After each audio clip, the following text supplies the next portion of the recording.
ये क्या हो गया अनबक, तो तुम्हारे अब्बू को पकड़ लाया, देखो ईरान वालों ने। देखो ये तो होना ही था, मुसलमान का साथ पंगा। अभी पता चलेगा इजराइल का। साले को मिट्टी में मिला देना चाहिए। जिसने भी इजराइल को सपोर्ट करता है उन तक इस वीडियो को पहुंचना चाहिए। उनको दिखाओ मुसलमान किसी को डरता नहीं और क्या नहीं कर सकता है, दिखाओ। साला इजराइल को पता ही नहीं था कि अपने बाप से पंगा लेने से क्या होगा। अभी पता चलेगा अपना बाप से पंगा लेके कितना बड़ा गलती किया। जिंदगी में कभी पंगा लेने का नाम भूल जाएगा। और मुसलमान के लिए बहुत खुशी का दिन है। ये वीडियो ज़्यादा से ज़्यादा शेयर करो, इतना ज़्यादा शेयर करो कि हर मुसलमान देख सके इस वीडियो को। मुसलमान का खुशी का दिन, इस वीडियो को शेयर करना मत भूलो।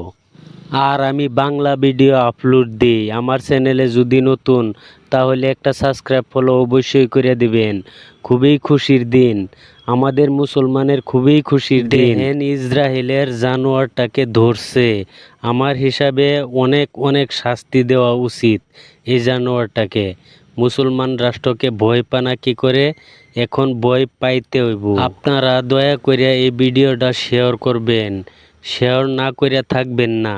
দেখেন খুবই ভালো একটা খুশির খবর। আর এই জানোয়ারটাকে কি শাস্তি দিলে আপনারা খুশি হইবেন কমেন্টে জানাইবেন দয়া করিয়া।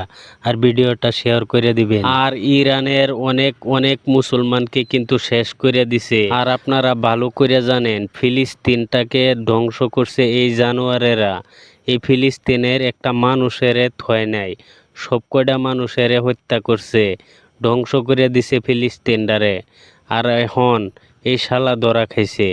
এই শালারে কি শাস্তি দেওয়া উচিত আপনারা নিজেই কমেন্টে বলবেন। আপনারা কি ফিলিস্তিনের কথা ভুলে গেছেন? ফিলিস্তিনের ছোটো ছোটো বাচ্চাদেরকে কিভাবে মারছিল এই শালারা। এখন বদলা লইতাছে ইরানে। আমরা দোয়া সবাই করি ইরানের জয় হোক। আপনারাও সবাই দোয়া করবেন।